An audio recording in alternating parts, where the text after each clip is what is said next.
welcome to End Time Seminars. Tonight's going to be our first event of many, and we want to pack this place out. You're going to hear a lot of great things here, little radical, little not, something of everything. I'd like to introduce our speaker tonight. That's Mindy Vance Bowman, for those of you who don't know. She likes gardening and tea. Take it away. Gardening and tea. This is true. Thank you for being here tonight. We're just going to jump in, and it's going to be very informal because of our small group here tonight.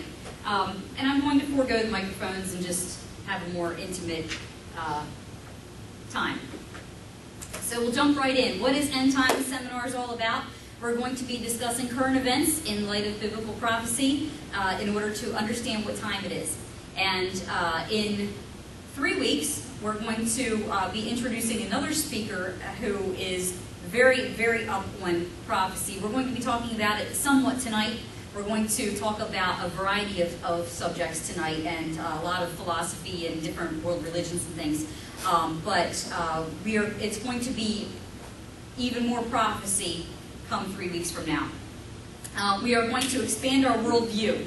When you expand your worldview, when you get out there and meet people and go places and read books, it gives you a broader understanding of God and people and the universe in general, and you need that in order to grow and become more compassionate. So a lot of times we just stay in our own little comfort zone, but when we get out of that, and we're going to be probably getting out of our comfort zones tonight with some of the things that we're going to talk about, but expanding our worldview is one of the major goals of End Time Seminars. And then applying our knowledge for practical uses, and that's the exciting part. The topics we'll be discussing: current events, Bible prophecy, theoretical physics. I love quantum mechanics, metaphysics, Buddhism, Hinduism, transcendentalism. I'm a transcendentalist. I love that.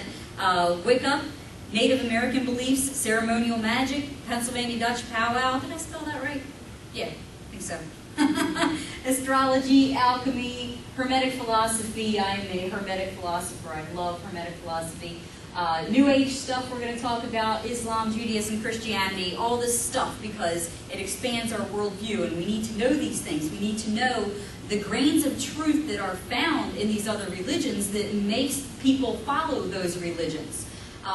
The Apostle Paul, when he was on Mars Hill and giving his big dissertation to the men of Athens, he knew what they believed, and he could meet them where they were. And he didn't say, oh, you're wrong, you're wrong, you're wrong. He said, I see that you're careful about many things, and you have all of these monuments to all of these gods, and I see that you have one here to the unknown God. Let me tell you about the unknown God. So he didn't just barge in there like a bull in a china shop and say, you're wrong, you're going to hell, and hellfire and brimstone them and turn them off. He appreciated what they did know and wanted to help them come along in their knowledge.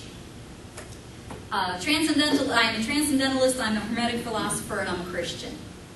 And my worldview encompasses those three things primarily. First and foremost, I'm a Christian. I am a follower of Jesus. But how I understand the Trinity might be a little bit different than how most Christians understand the Trinity. I grew up Baptist, so I have a Baptist background.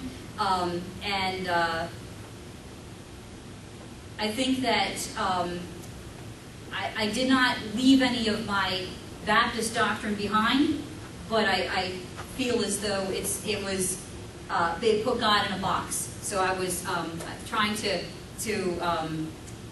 think out of the box. So what End Time Seminars is not about, we're not going to date set. We're not going to say, oh, the rapture is, September of 2020. No, we're not going to do that. It's not going to be gloom and doom. I am kind of a prepper. Got my beans and rice put away. Got a hand pump on one of our wells in case the grid goes down. But it's not going to be gloom and doom, and it's not going to be prepper geared per se. And it's not going to be legalism or other forms of closed-mindedness. And research is strongly encouraged.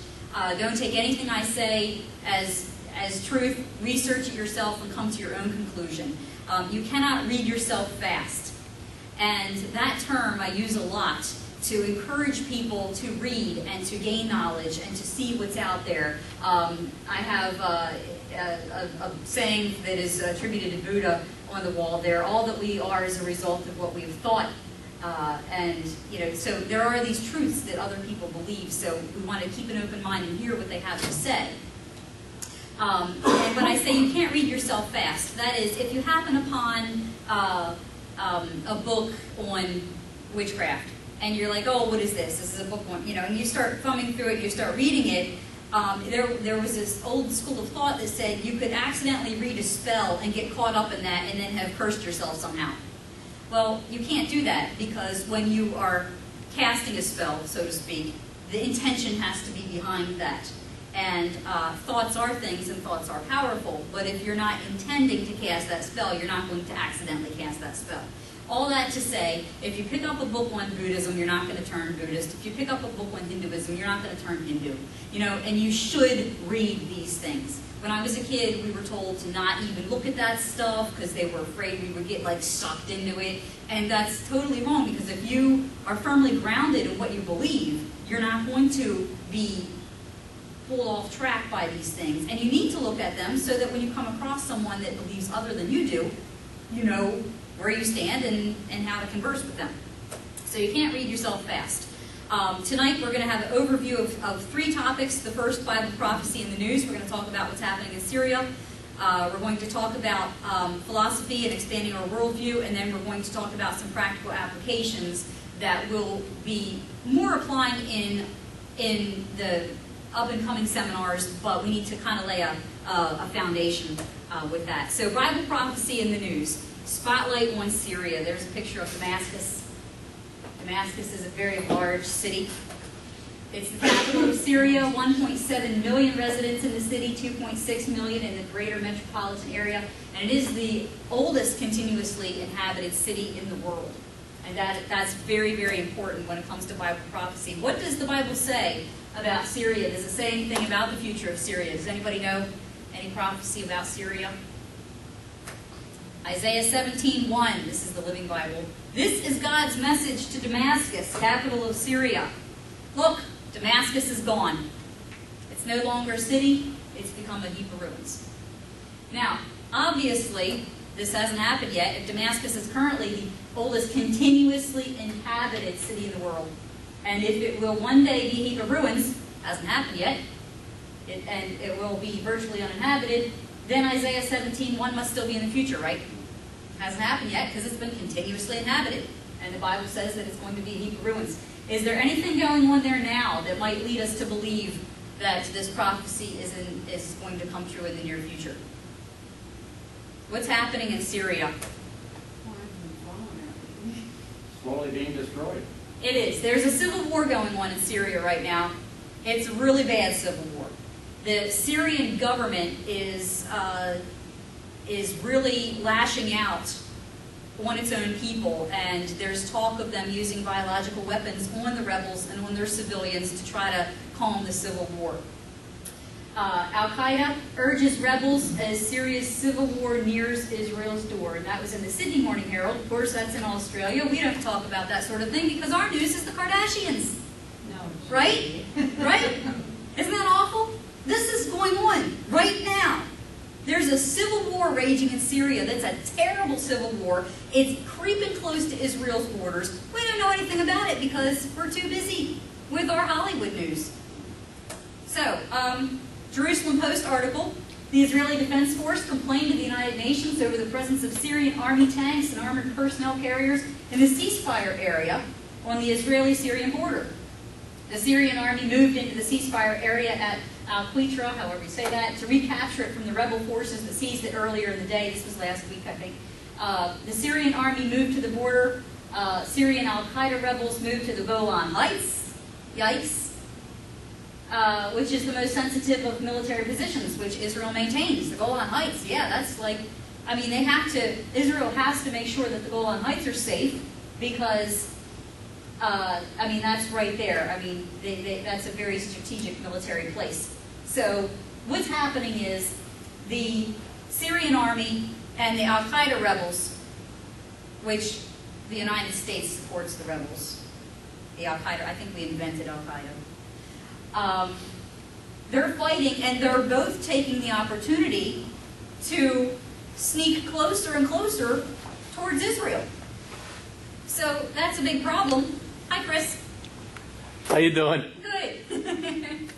So the head of the this is another article from the Jerusalem Post, the head of the United Nations peacekeeping operations confirmed incidents on the Syrian-Israeli border. Rebels seized a UN manned border crossing linking Israel and Syria on Thursday. So Israel is doubly nervous. So she's trying to, is she better off contending with the Syrian army, that's a well-trained army, or the jihadist terrorist group Al-Qaeda? So that's, you know, they're both right there. And some observers believe that another shooting war like that of the Lebanon 2006 war is inevitable. And such a shooting war always carries the risk of the massive Psalm 83 war against Israel. What is the Psalm 83 war prophecy? Here's some verses from Psalm 83. Come, they say, let us wipe out Israel as a nation. We will destroy the very memory of her existence. This was their unanimous decision at their summit conference. They signed a treaty to ally themselves against Almighty God. Oh my God, blow them away like dust, like chaff before the wind, as a forest fire that roars across a mountain. Forest fire that roars across a mountain, that doesn't sound good. So, who are these people? Come, they say, and let us wipe out Israel as a nation. We will destroy the very memory of her existence. Who are they? Who said that? Did anybody say that recently? Did anybody say that in the last few years, maybe? Neighbors of Israel who might want to wipe out Israel so that it's not remembered. Well, here's a nice guy. You could have guessed this. He's a lame duck now. This is soon-to-be former Iranian President Ahmadinejad. And in September to the UN Assembly, he said something like, Israel's a fake regime and should be eliminated. How's that? That was, and then this guy here, former Syrian Minister of Culture, back in 2008, he said, I'm optimistic that within 10 years Israel will come to an end. Well, hasn't been 10 years yet, but, you know, God's going to fight for Israel. Oops, back up. And then, of course, Hamas and the other terrorist groups, Israel should be wiped from the face of the earth. So, do you think they are kind of wanting to collaborate on this thing? As the world awaits, Damascus remains on prophetic watch, for destruction is certain, because the Bible said that this is God's message to Damascus, capital of Syria. Damascus is gone.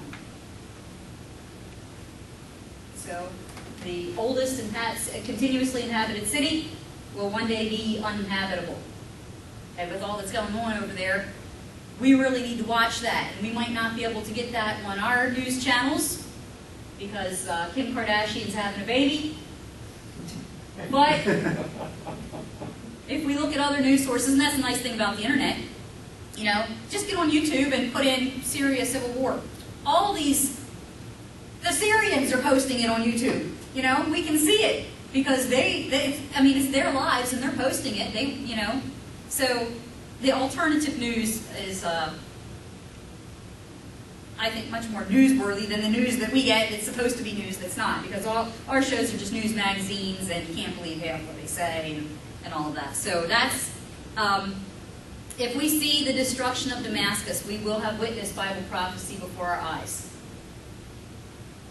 And it's very sad. So we should pray for the people of Damascus. We should pray for the peace of Jerusalem. And we should pray that the Prince of Peace comes back very soon. So there won't really be peace until Jesus comes back. But when we see all of these things starting to happen, we know that the time is near. So, and it's going to get worse before it gets better. I don't want to say bring it on and let's get through it, you know, because I'm sure I'll eat those words. If it, you know, when it gets really bad and we're here to see it, then, you know, it's, you know, we'll wish that we didn't live in this time. But it is a very exciting time, you know. What a great time to live. You know, it has to be the end, you know, towards the end. We have to be almost finished. So lots of other prophecies that come into play. This one about Damascus is just one prophecy, and I wanted to spotlight that tonight and talk about that. And then I want to go on and start talking about how it all ties in. Because if we can't just jump in and believe the Bible and believe the Bible prophecy until we know why we believe the Bible. So we're going to get into that in a minute. We're going to take a little quick break. That was part one. We have 3 parts to do.